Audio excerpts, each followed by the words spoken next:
Modded. Thing.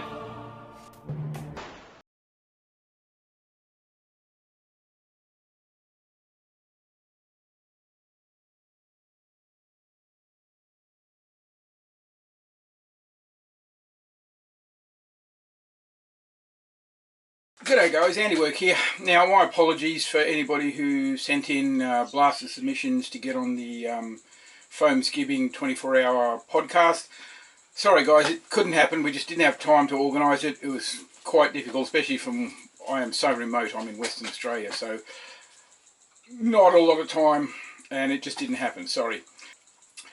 I'll be doing some other videos to help you make with your submissions, like how to take a photo of your blaster, covering lighting, positioning, backfill, not getting photographing feet, etc, etc. And I'll be doing a few on different aspects of working and modding nerfs, like it was mentioned in the podcast, putty, how you can manipulate your epoxy putty a bit better.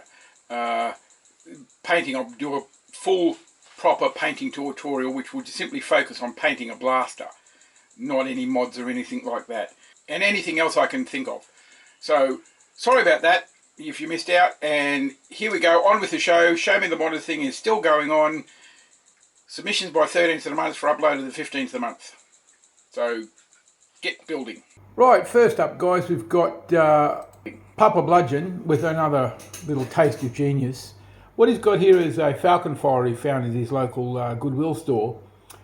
And he said he was going to do the Spam F, but it's a bit outside his price range, so he came up with an angled Talon mag Falcon Fire that's not Spam F instead. Yes, it has 3D printed parts adapted from various makers on Thingiverse, and I had to use a shorter brass barrel instead of the Prophecy barrel, as the Falcon Fire doesn't have a large enough plunger volume for it. The angled Talon mag Falcon Fire that's not Spam F also supports a 7 kg worker spring, and it's averaging 90 FPS. He says he knows the name is a mouthful, but you've got to say it all so you know what people are talking about. I think we should just call it a Falcon Springer.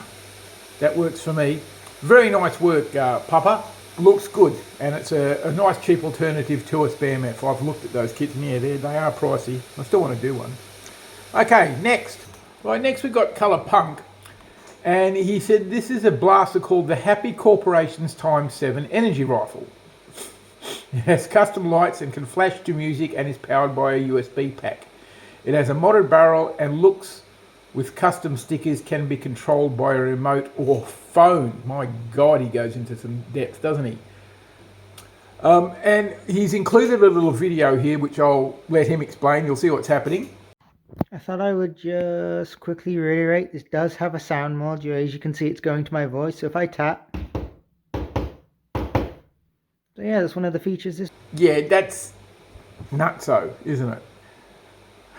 But nicely done. And it's still a nice blaster, the shape of it as well.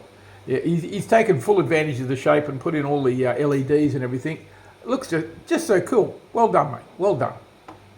Okay, next up we've got one from Daniel P. Now, Daniel said this is his modulus battle rifle. 280 FPS, dual stage band blaster, semi-auto, short dart only. Nice. Lots of printed parts, Picatinny rails, battery cover with Picatinny AFG. I'm not sure what that means. Somebody will tell me. He's cut it down a lot at the front, which is quite interesting the way he's done it. He's followed some lines there. I think on my version I printed a piece to fill in that triangular gap, but he's enhanced it in a different way. That looks pretty cool. What else he's got? It's a saber scope by Marcus Close, of course. Flared magwell, handle grip inserts. Hand painted stock accents, retaliator part integrations, Busby agitator faux barrel integration. Very nicely done. And in the later photos, after these ones have it opened up and all the mods happening to it and the wiring everywhere, the printed parts he's had done in a really strong bright blue. It looks so good. Very safe for play outside, of course. Yeah, that's really cool the way he's done that. Very nice. I quite like it. I'm going to have to do one.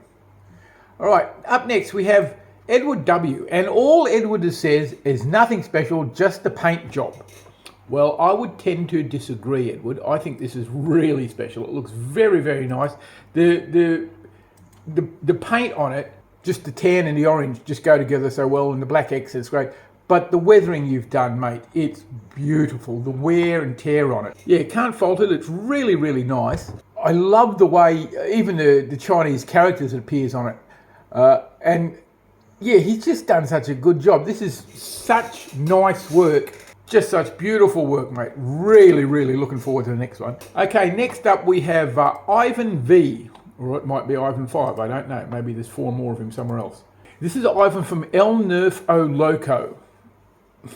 Attach a picture as a modded Busby Revolution. It has a Warhammer-inspired orc paint job with a few integrations. The barrel is a dremeled out Nerf attachment epoxied in place aligned with the breech. Wow, he goes into some effort here, doesn't he? I have hooked up hose material from the bottom of the handle to the mag and epoxied it as well. Oh, okay, that's pretty cool.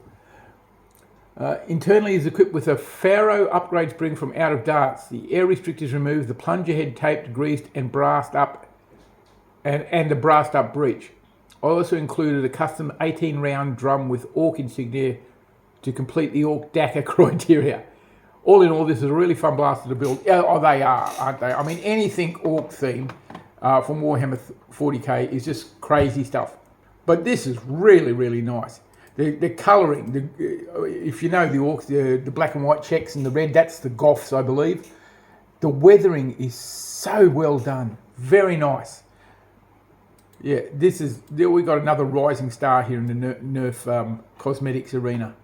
And by the sound of everything else he's done, he's pretty good at modding too. Excellent work, mate. Excellent work. This is NilZ. I do believe he has a handle, but I can't remember what it's called. But this is just so nicely done, this piece. It's a X-Shot Crusher, I believe. He says he sent some images of a work in progress, my Warhammer 40k Viking style loadout. He sent me a few photos, a few different blasters. I'll keep others for the next movie. But this one is I used an X-Shot Crusher as a base. It was designed to use flat black, high gloss red and gold as concept colours. That's all he really says about it. So I honestly don't know if there's any internal mods yet. It might be just a cosmetic thing. But it's so nicely done. He's got such a flair for design. Really, really nicely done. Unfortunately, the first photo is the only one that I've got that is a full image of it. The rest is the other two are a couple of close-ups, which doesn't do justice, you know. But really nicely done. Really well balanced colour-wise. And wear and tear and dust and dirt and all that sort of thing. The close-ups show you a bit of the detail on the main body, and again, really, really nicely done. He's really got a talent for dry brushing, NilZ. I'm very, very impressed with his work. Just in future, some more big photos, if you will, mate. That'll be great. But that's very, very nice work. Love it. Love it. Next up, we got a little bit of crazy paint work here from Orwell's Warning. He's got a Nerf Fortnite Eagle with a banana mag mod. The magazine is permanently epoxied into the blaster, changing it from a 3-dart blaster to a 10-dart. Montana spray paint with Borderlands inspired black line shading. Sticker logo is machine cut vinyl. Oh, and there'll be a link down below to his Lost Loot site on Etsy. So this is another one of his cell shaded work, and this one just blew me away when I first saw the very first image.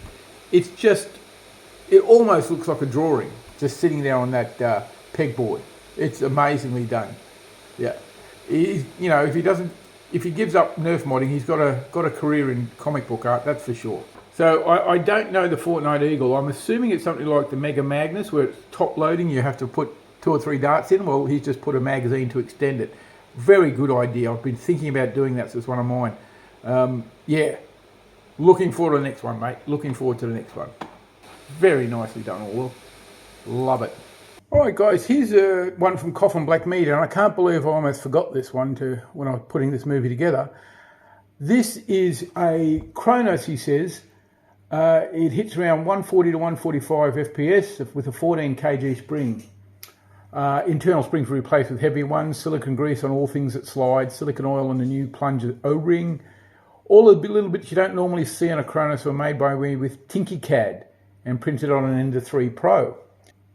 And he's reminded me not to forget to give myself credit for the ideas I gave him. Apparently I suggested he put the red stripe on it, which I remember, and the ivory handles, which I don't. Yes, his wear and tear on it is impeccable. It really, really looks good. The orange barrel, orange muzzle for safety, of course. The metallic finish he's got on it is really good, and I like the wear and tear on the red stripe as well. As for the ivory handle, he's done a really good job on them. What he's done here, which is a beautiful build. I like all the little bits and pieces that he's 3D printed, especially on an Ender 3 Pro. I mean, that's pretty impressive. And it just looks so well used and well worn. A very, very nice little Cronus in an out of the ordinary colour scheme. Very well done, mate. Very well done. Looking forward to the next one. Last up, we have Ronald D. He sent a couple in. I'll feature one here and I'll keep the other one for a future movie. It's a cut down retaliator, minimised retaliator, for want of a better term. Cut down every part and filled in with plastic pieces, then epoxied, plasto and paint. Still retains the possibility to take attachments. Done a minimisation to the mag as well. Get the whole blaster as small as possible. Still shoots 100 FPS with worker internals and takes long darts. And it's very nicely done. A lovely little concealed blaster. I like the two-tone paint scheme as well. Looks good. Well done. I mean, it's a clever idea. That is the one problem with magazines, the way they stick out and can catch on things. Longer magazines, that is. But done quite a nice mod there. There's another one, an Alpha Trooper, I believe, which I'll save for the next movie. So that's it for this week, guys. Again, my apologies for anybody who missed out on getting on the podcast. But as I said at the beginning, I will probably be being featured on one of the Get Off My Lawn. So we'll probably have 2 hours and we'll have a Show Me the Model thing in there somewhere. So, thanks for viewing. See you next time. Keep on modding. Bye now.